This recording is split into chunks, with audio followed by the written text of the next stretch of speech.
Digital યુગ daily local news channel of Bharuch. Vagra તાલુકાના ચાંચવેલ ગામ ખાતેથી 25 કિલો ગૌમાંસનો જથ્થો વાગરા પોલીસે ઝડપી પાડ્યો હતો.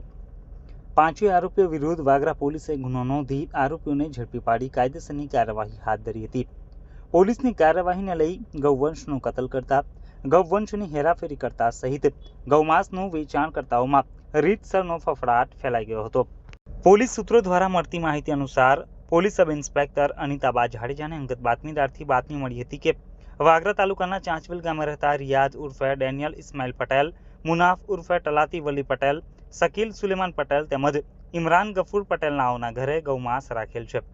જે ચોક્કસ બાતમીના આધારે બે પંચો તેમજ પશુ ચિકિત્સક સાજિદ પી વોરાને સાથે રાખી વાગરા પોલીસની ટીમે ચાંચવેલ ગામે બાતમીવાળી જગ્યાએ રેડ કરતા રિયાઝ ઉર્ફે ડેનિયલ ઇસ્માઇલ પટેલ, મુનાફ ઉર્ફે ટલાતી વલી પટેલ, શકીલ સુલેમાન પટેલ તેમજ ઇમરાન ગફુર પટેલ નાઓના ઘરે તપાસ કરતા ચારેયના ઘરમાં રાખેલ ડીપ ફ્રીઝમાંથી શંકાસ્પદ આશરે 25 કિલો જેટલું પશુ માંસ મળી આવ્યું હતું. જેમાંથી વેટરનિટી ડોક્ટરે અલગ અલગ 4 સેમ્પલ લઈ FSL માટે સુરત ખાતે મોકલી આપ્યા હતા.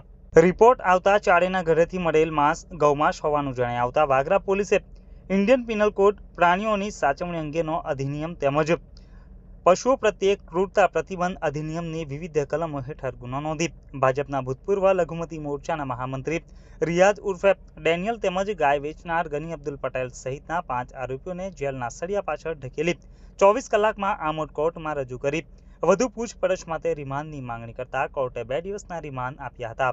જો તમે આ વિડીયો ફેસબુક પર જોઈ રહ્યા છો તો લાઈક અને ફોલો કરો, અને યુટ્યુબ પર જોઈ રહ્યા છો તો અમારી ચેનલને સબસ્ક્રાઇબ કરો. ડિજિટલ યુગ હર હંમેશ જનતાની સાથે.